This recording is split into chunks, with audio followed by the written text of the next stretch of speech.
This is to other submersibles what the iPhone was to the BlackBerry. But many of its components seemed surprisingly cheap. Hello and welcome to True Crime Rocket Science, the most authentic voice in true crime. To his credit, David Pogue smelled a rat the moment he heard about Titan's carbon fiber hull, and yet despite his own common sense, and despite the all-too-obvious appearance of a cheap MacGyvered mechanism, he entered the submersible. Why?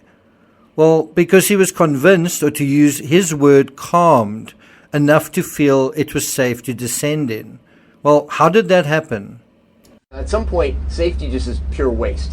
I mean, if you just want to be safe, don't get out of bed, don't get in your car, don't do anything. Yeah. At some point, you're going to take some risk, and it really is a risk-reward question. I said, I think I can do this just as safely by breaking the rules. Now, although the CBS reporter wasn't the only journalist to feel his spidey senses tingling while in the CEO's company, he was perhaps the most forthright of the many media folks OceanGate handed out golden tickets to.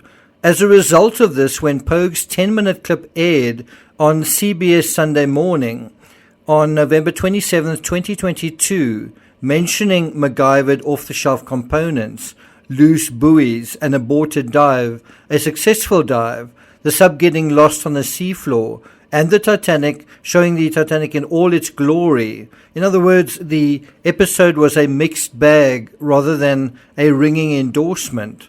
OceanGate were not happy. OceanGate didn't know they were just 3 dives shy of disaster, but you can also tell why they didn't know, because they were too busy focused on tuning into criticism and getting defensive about it to think clearly and realistically about what was actually happening. There's certain things that you want to be buttoned down, and that's the pressure vessel. Once the pressure vessel is, you're certain it's not going to collapse on everybody, everything else can fail. In this analysis, we want to deal with lingering questions. For example, what was really driving Stockton Rush? Also, what convinced PH Nargile to trust Rush? Also, how was Pogue ultimately calmed into trusting the Titan mechanism as well? Then, using the Pogue report, can we confirm whether the transcript is legit? And finally, what was the seminal moment in Stockton Rush's backstory that sent him in a particular fateful direction, designing submersibles? Are you sure you want to hear this? Before we get to that, if you haven't subscribed to the channel, please do. Thank you and welcome to the thousands of you who have subscribed. I'll be doing continued analysis on, for example, the finances of OceanGate, as well as how Virgin Galactic influenced the Titan CEO. If you're enjoying this episode, please like, share, leave a comment. You can also hit the thanks button, and let's get started. Even in its reporting, Pogue's call a spade, take no prisoners approach is refreshing. In one of the opening paragraphs of the Pogue report, and I'll put a link to that in the description, he asked the rhetorical question, was Stockton Rush a bold innovator, the Elon Musk of submersibles, advancing 50-year-old ideas with modern technologies? Or was he a con man who cut corners to save money at the cost of his customers' lives? In other words, was he a cheapskate? By my calculations, the CBS dive, which was aborted for mechanical problems, happened in July 2022. And then between that time and the fatal dive, that thing went down only 3 more times. Well, there you heard it. Just 3 dives after Pogue's dive on the Titan, the cylindrical carbon fiber hull imploded, killing all 5 crew on board. It's through Pogue that we get yet another perspective on this tragedy, and so another opportunity to see the disaster in depth, in 3 dimensions, and in high definition. And so let's start off with Stockton Rush himself. In the previous analysis, I mentioned OceanGate's shitty record when it came to successful dives. Like Josh Kohler and Brian Weed, David Pogue's engineering dive was also a complete balls up. According to the article, quote, last summer for a CBS News Sunday morning story, I joined OceanGate for a dive on its Titan submersible. but I never saw the Titanic. We were only 37 feet below the waves when Mission Control aborted our dive. To be accurate, this was an aborted dive after an aborted mission. In other words, OceanGate couldn't actually get the submersible to work at all while Pogue was on board. It's in the Pogue report that we get a little extra detail into the CEO's backstory as well. Unsurprisingly, the daring do with the submersible was basically about an older man simply revisiting the tried and tested psychology of a much younger man, a much younger version of Stockton Rush, who once upon a time was going places, but in aviation. According to Pogue's article, quote, Rush was an aerospace engineering major at Princeton, and then also talks about him being a direct descendant of Benjamin Rush and Stockton Rush. He flew his own airplane. He built it in the 90s from fiberglass, which was then considered a radical new material. This is a very important point to bear in mind. You know, he was using a radical material in aviation in the 90s. And the other part that's important to bear in mind is he was criticized then as well. According to Pogue, quote, the critics carped about his use of composites at that time when he was building his aircraft. But now, today, in retrospect, every airplane uses them. And so perhaps his takeaway was when experts say you're wrong about new material, perhaps they're just calcified thinkers.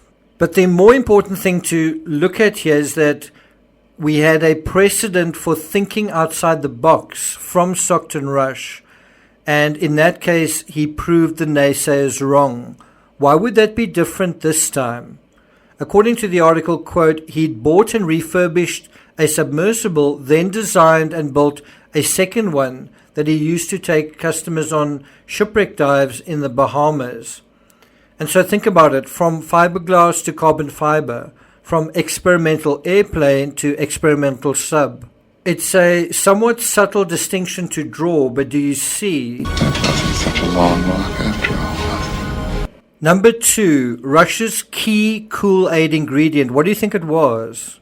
In my opinion, it was two things. The first thing was a sort of a jokey approach, almost a casual approach, dealing with serious questions.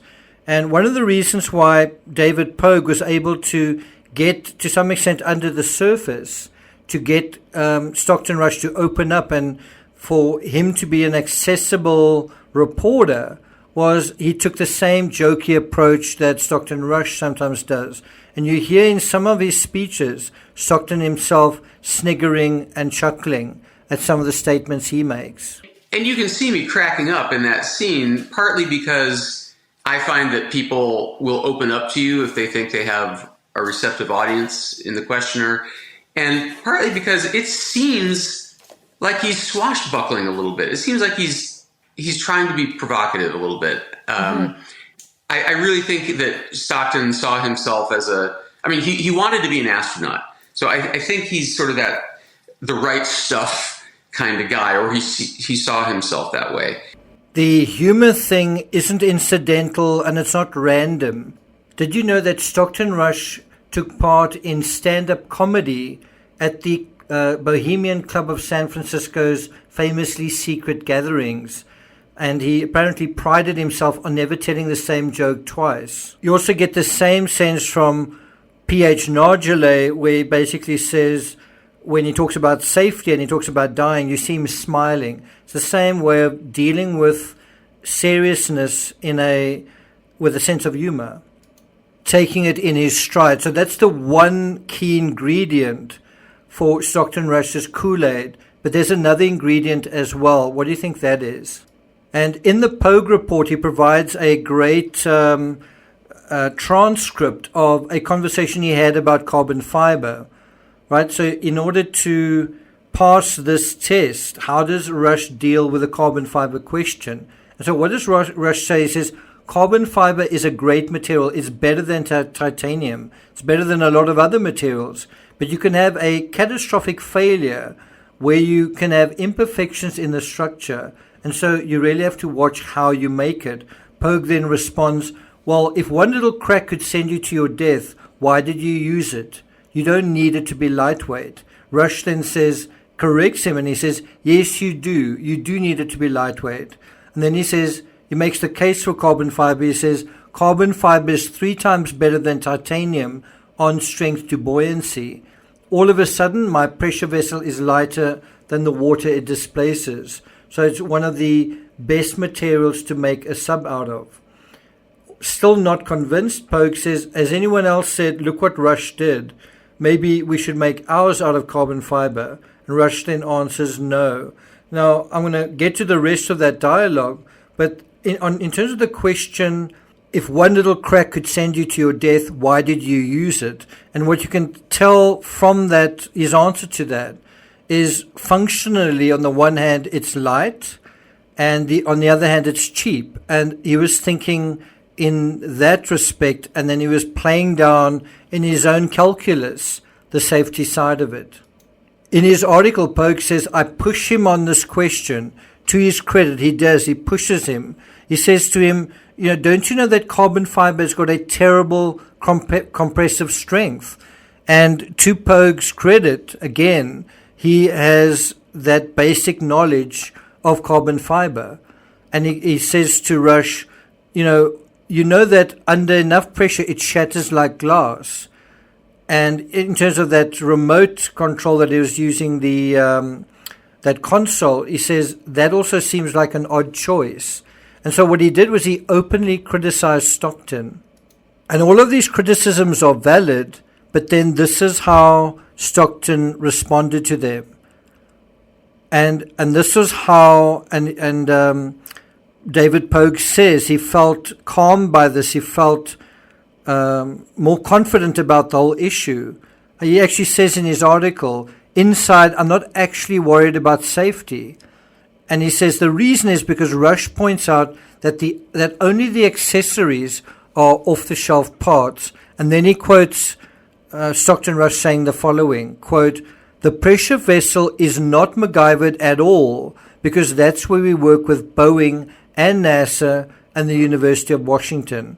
So in other words, in terms of your concern, based on the knowledge that you have of this material, he basically passes it over and basically says, Boeing and NASA and the University of Washington helped me create a vessel that can deal with all of these problems.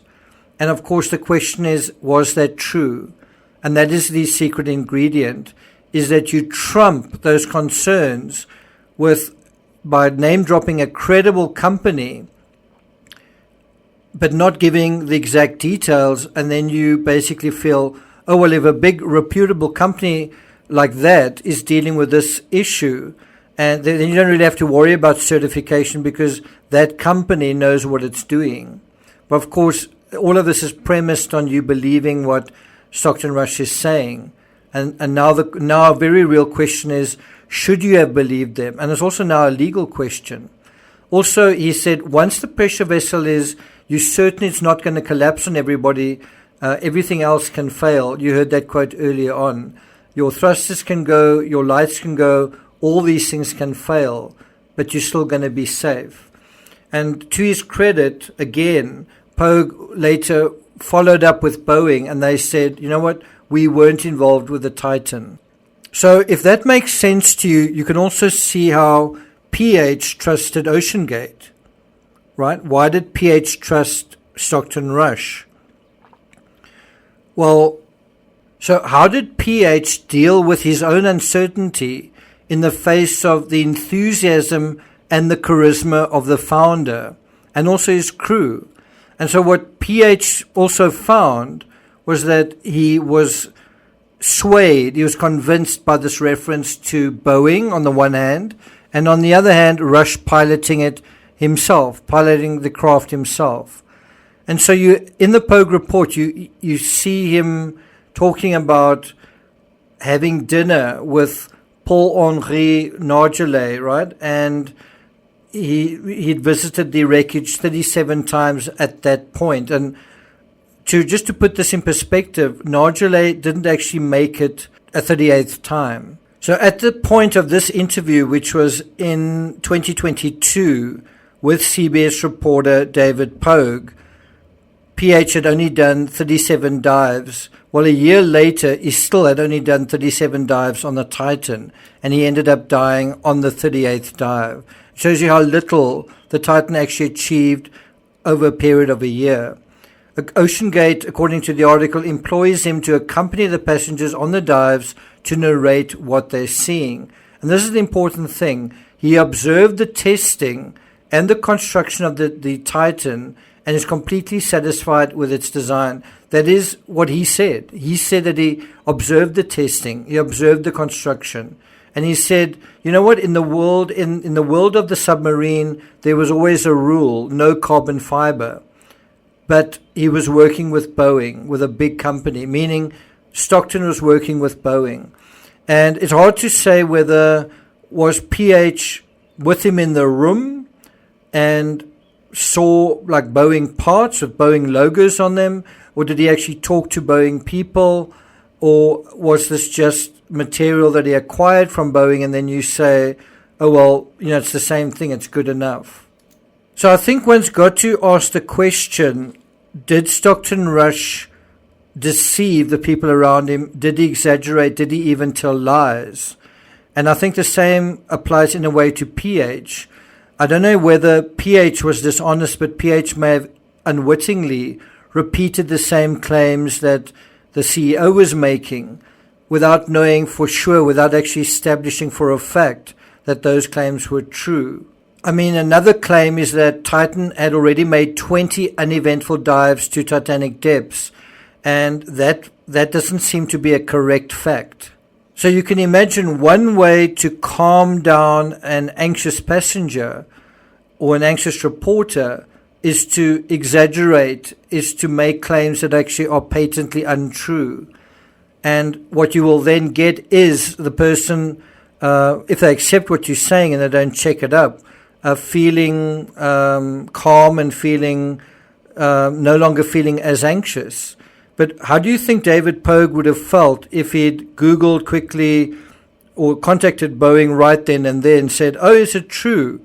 Have you worked with Stockton Rush on Titan? And if they'd said there and then, no, we haven't, would you then still want to go down? So it's kind of on the basis of good humor, and the good humor allied with making statements that are not necessarily completely accurate, that then convinces you to also be good-humored about something when you perhaps shouldn't be.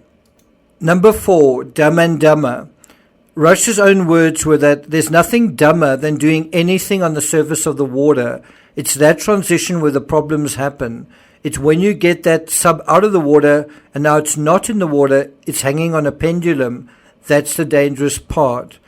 And so he made that statement in 2022 when they had the ship on board, and I think it was called the Horizon Arctic. Well, guess what they were doing the following year? Towing the sub behind the ship for hundreds of miles. There's no other word to describe that after that statement than just to say that was incredibly dumb. Something that was smarter, but perhaps you could also say slimy, is the potential legal chicanery that was taking place. One thing that Pogue noticed was he said, there's a weirdness to the whole operation. A press person comes up to him and tells him, please never refer to the customers in your writing, in your reporting, as passengers, customers, or tourists. Please just call them mission specialists. And I think there's an area in terms of the insurance where someone who may lose their life as a crew member, the operation has no financial responsibility for, whereas if it's a member of the public or a tourist, then they could be liable. So isn't that quite an interesting and cynical, perhaps, attempt to deal with that potential eventuality? And now I want to talk about communication. I've had a lot of comments on my channel with people saying, don't you know about the transcript? And the answer is that I do know about it. And so what do I think about it? Well, let me put the ball in your court. According to the Pogue report, regular radio waves, and that includes from cell phones, right? Signals from cell phones don't travel through water, and that would also include internet signals, right? So regular radio waves don't travel through the water, and so the sub and control room, according to the article, communicate. Listen carefully to this. The sub and the control room that's on the ship communicate using very short coded text messages sent by acoustic pulses through the water column. Do you mind if I repeat that? The communication between the sub and the ship is via not just short, very brief messages, and not only messages, but they coded messages sent by acoustic pulses through the water column. Now, you can go on your own time, you can go and have a look at the transcript and try and figure out how those transcribed words, do you think that those were sent as coded text messages? Do you think you would send such long sentences if your only option was to send them as short coded text messages? There's more to say about this as well, including the time zone in which the transcript apparently appears. But I'm not going to take it further than that. I'll leave it to you to make your arguments in the comments. Do you believe the transcript is accurate? Yes or no? Meanwhile, here is a copy of the coded sheet of messages. And this image is courtesy of David Pogue. Number 6, listening skills. According to Pogue, he said, looking back, I wonder if Rush's fiberglass plane experience taught him the wrong lesson. This is incredibly astute from Pogue, because Stockton was defaulting to his own programming. He was sort of falling back on an experience, a good experience he had as a young man, where he tried something and he seemed to sort of teach the rest of the aviation industry a lesson. And so what he was doing now, several years later, something like 20 years later, 20 to 30 years later, was he was tuning in to himself and a past life, and tuning out anything and everything he didn't want to hear. And so you've got this idea of the critics carping about his use of composites, right, when he was building this plane. And now every airplane uses it. But what about now? You know, the experts are saying you're wrong about this new material. And his response was, well, you know what, I'm thinking outside of the box. Pogue's response, obviously in hindsight, is that the people inside the box had it right all along. They were right all along about the carbon fiber. What I find so interesting and valuable and meaningful about this story is how it provides a real lesson for reflexive and especially defensive thinkers.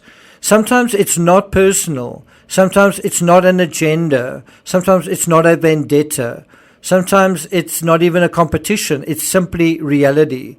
Can you tell the difference in your life between your own thinking being defensive and that it's not a personal thing against you, it's simply reality? Someone is simply communicating with you what the situation is regarding a particular thing. Was there ever an instance when you couldn't tell the difference between simple reality and something that you thought was personal? Was there ever an instance when you didn't think you were wrong? You hated being wrong, but ultimately you found out you were wrong. And so one of the best insights from Pogue is this line where he says, for innovators like Rush, sometimes the real trick is knowing when to listen. Listening to critics and listening to cracks and bangs. I still have a 7th point, but since we're already at almost 25 minutes, I'm not going to take it further than that. So I will be doing a part 2 to this titled Beneath the Veil, where we get a deeper sense of what was really driving Stockton Rush.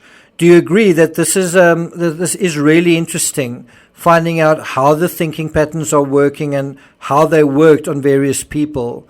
Thank you for listening, and I'll see you guys next time.